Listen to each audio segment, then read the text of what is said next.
Hello guys, welcome back to my channel. আজকে আমরা কই রওনা দিয়েছি তোমরা দেখো। আমরা আজকে যাব গুয়াহাটি নীলাচল পর্বতে, যেখানে কামাখ্যা মন্দির আছে, সেখানে অম্বুবাচী মেলাতে আমরা আজকে যাচ্ছি। আর আমরা এখন বর্তমান আমাদের শিলাপাথার ট্রেন স্টেশনে আছি। এখন ট্রেন আসবে আরও 20 মিনিট পরে।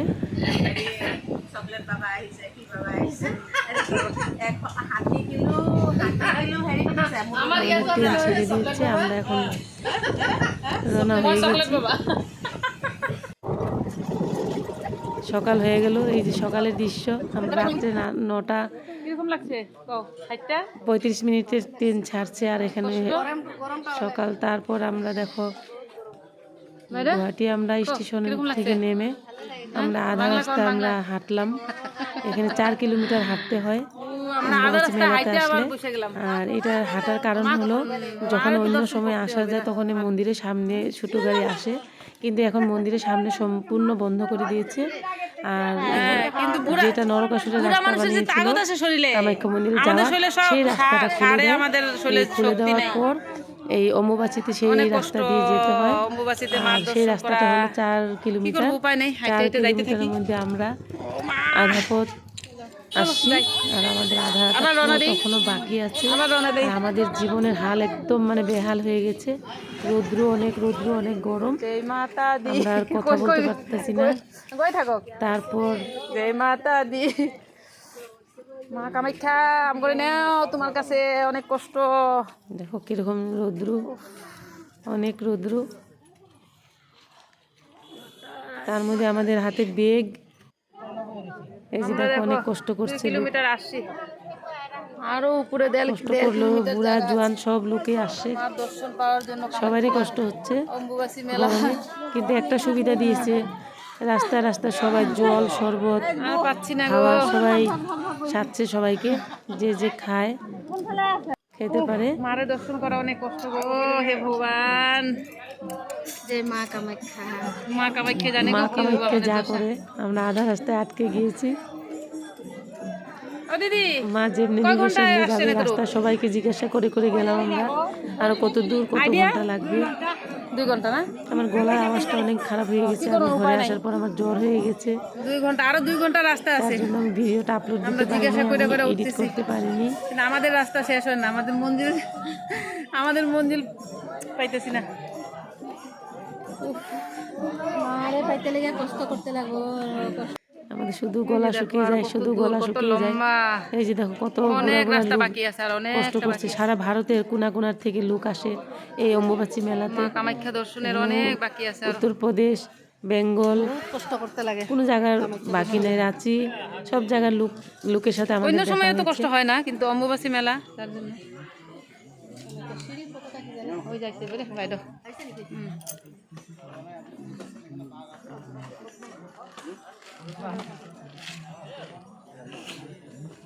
ওই যে আমার সাথে যে আমার বান্ধবী একজন, দেখো তারও অবস্থা খারাপ। বসে জিরাবো। এই দিদির হাই প্রেশার, আর চলতে পারছে না, মুখ ধুয়ে অল্প আরাম করবে। অবস্থা না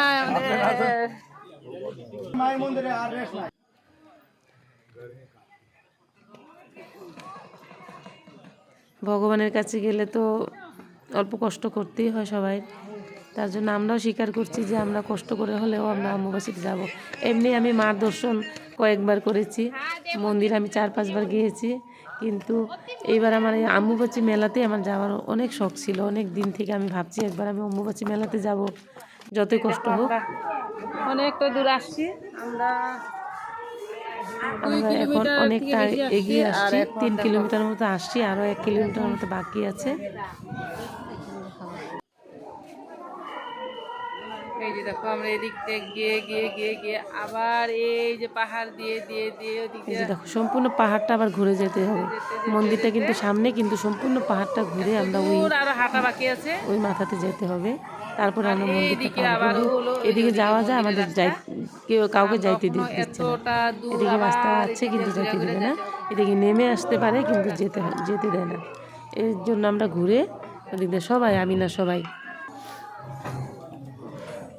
কিন্তু সব রকমের লোক সব জায়গাতেই থাকে। দেখো এখানে যারা জল বিতরণ করছে, যারা এখানে গার্ড হিসাবে দেখশন করছে, দেখশন করা, তারাই আমাদেরকে আবার তাদের নিজের ভাগের ভাত আমাদেরকে দিয়ে দিছে, বলছে আমার ভাগের ভাতটা তোমরা খেয়ে নাও। নাহলে উপায় নাই। কিন্তু এখানে সামনে আমরা একটা কালী মন্দিরে কালী পূজা হয়েছে, এখানেও খিচুড়ি খাওয়ানো হচ্ছে, আমাদেরকে খিচুড়ি খাওয়াচ্ছে, আমরা খিচুড়ি আমরা খেয়েছি। আসছি যখন যেতে হবে আমাদের। ওই যে দেখো জল দিচ্ছে, ওই যে দেখো গার্ড দাদার ভাগের ভাত আমাদেরকে দিছে। এই যে তাদের ডিপার্টমেন্ট থেকে এই যে ভাত ভাত, আসছে, তাদের খাবার ভাত আমাদেরকে দিয়ে দিছে। এই যে আমরা ভাতটা খিচুড়ি তাদের খাইলাম মাত্র। ভাগের ভাত দিয়ে দিয়েছে। আর এই যে দেখো দুনিয়াত কত রকম মানুষ থাকে দেখছো, ভাতটা আমরা খিচুড়ি ভগবানে খেয়েছি, পাঠিয়ে দিচ্ছে তাদের ভাত আমাদের দেওয়ার জন্য। যাবো আবার ওই যে দেখো দেওয়া জিনিসটা তো ভালো ওই যে যায় জল না। দেওয়া লোকগুলো আমাদেরকে দিছে এই ভাতটা।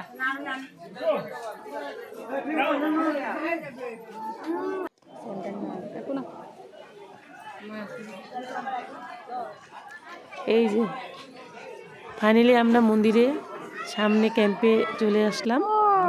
এখন আমরা যে ক্যাম্পে জায়গা নিব, আর ওই যে ভাতটা আমাকে দিয়েছিল দাদা, ওই ভাতটা নিয়ে আসছি। কিন্তু এখানে অনেক সুবিধা দিয়েছে, এখানে একদম খাওয়ার কোনো অসুবিধা নেই। এখানে রান্না সকাল থেকে শুরু হয়, রান্না 2 দিন রয়েছি তো আমরা, 2 দিন আমরা দেখলাম যা সকাল থেকে রান্না শুরু হয় রাত্রে 12টা অবধি, আর গরম গরম ভাত একদম যে আসছে সবাইকে দিচ্ছে। আমরা এখনো আধা রাস্তায় আছি, 11 কিলোমিটার হেঁটে আসছি। 11 টিফিন না খাওয়ার কোনো অসুবিধা নেই, কিন্তু হাঁটারই কষ্ট। জল ঠান্ডা সবাইকে দেওয়া হচ্ছে।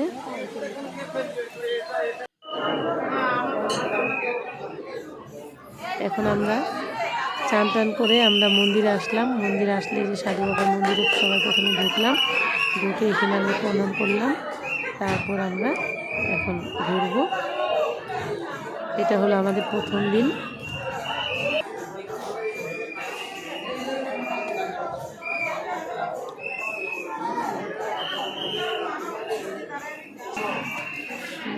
সাধু বাবার আশীর্বাদ নেওয়ার পর এখন আমরা কামাখ্যা মন্দিরে ঢুকবো, কিন্তু ঢুকলেও ভিতরের দরজা বন্ধ।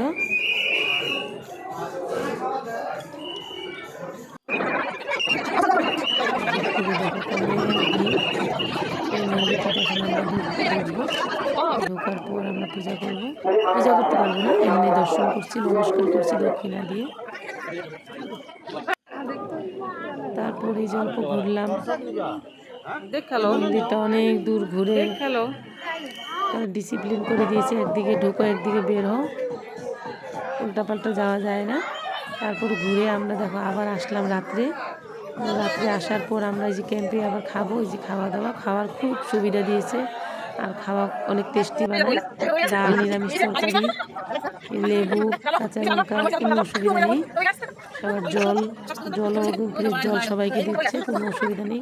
কিন্তু থাকার অল্প অসুবিধা হয়েছে, এটা হবে ক্যাম্পের এত লোকের জায়গা তো দিতে পারবে না, তার জন্য আমরা এমনি মজা করলাম।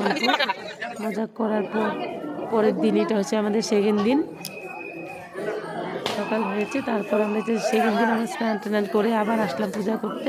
পূজা তো করা যাবে না, তা বাইরে থেকে আমরা ধূপকাঠি জ্বালালাম, ধূপকাঠি জ্বালিয়ে মাকে প্রণাম করলাম।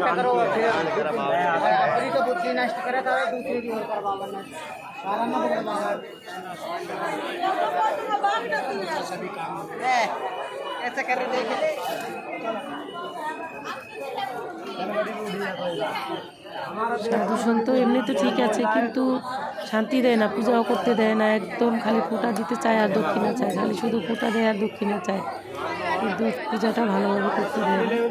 তারপরে একজনে যে পূজা আমি করতেছি তার মধ্যে দিল ফোঁটা, আমি তাকে আর দক্ষিণা দিতে পারিনি, পরে দিয়েছিলাম। তারপর দিলাম। এখানে তো ধূপকাঠি জ্বালানো নিষেধ, দেয় না, তাও কেউ কেউ দিচ্ছে। আর আমি মনে কামনা করে গিয়েছি যে আমি ধূপকাঠি দিবই, কিন্তু আমি জ্বালিয়ে দিলামই। তারপর ধূপকাঠি এখানে রেখে দিলাম।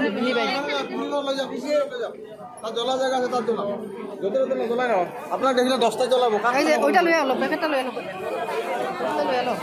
না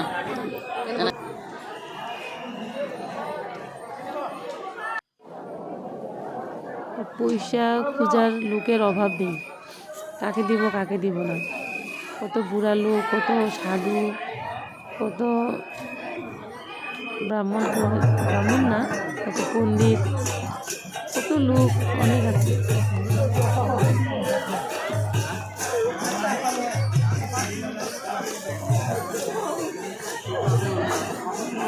এই মেলা দেখারই আমার অনেক ইচ্ছা ছিল, মনে ভগবান আশা পূর্ণ করছে। তারপর আমরা আসলাম ওখানে পূজা শেষ করে, তারপরে আমরা আসলাম ভূতনাথ।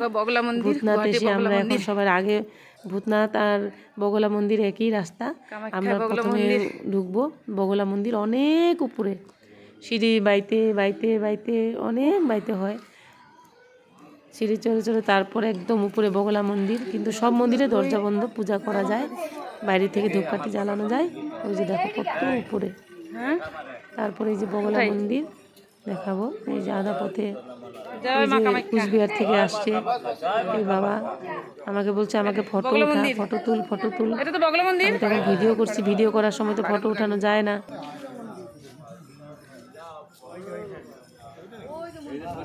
এই যে দেখো রাস্তায় রাস্তায় অনেক লোক যে আসছে, অনেক লোক হেরান হয়ে গেছে। তারপর আমরা তো উঠতে উঠতে আমাদের আর রাস্তা শেষ হয় না। এই যে দেখো বগলা মন্দিরটা, এখন আরো অনেকটা আবার ঘুরতে হবে, উঠতে হবে উপরে। গরম কষ্ট বহুত কষ্ট মাক দর্শন আর অল্প গেলে মনে আকাশ পেয়ে যাবো না, আর অল্প গেলে আকাশ বহুত চিৰি বগালো দেই, বহুত চিৰি বগোৱা হৈছে। দুখৰ ওপৰত বগালো চাগে। আর অলপ গেলে স্বর্গ পাই যাম। এই যে দেখো বগলা মন্দির, কামাখ্যা মন্দির থেকে অনেক উপরে, অনেক উঁচা। ফাইনালি বগলা মন্দিরও আমরা পৌঁছালাম।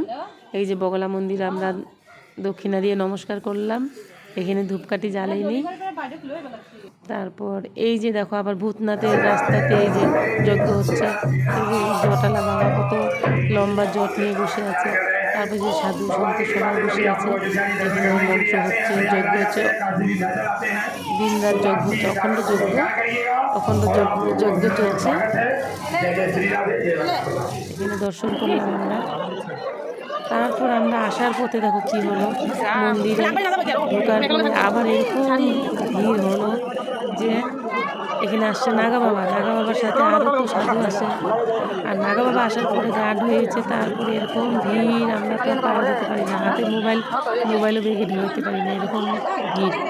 কী করবো, জেনে টেনে অনেক সময় রৌদ্র গরম, তার মধ্যে দিয়ে আমরা জেনে টেনে আমাদের সময় পার করার পর আমরা ফাইনালি মন্দির থেকে বের হয়ে আসলাম। আসার পর আমরা খেলতে এসে অনেক বেশি দেরি করিনি, ভিড় থেকে আসার পর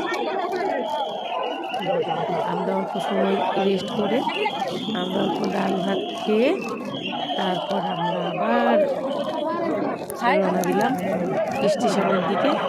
আমাদের 8টাতে 7টা 20 আমাদের ট্রেন আসছে, 8টা 20 আমাদের ট্রেন আসছে, আর আমরা চলে আসছি 4টার সময়।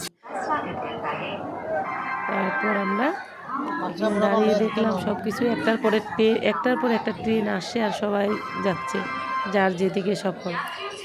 আর আমাদের টাইম হয়নি এখনও, আমাদের রাত্র 8টা 20 ট্রেন।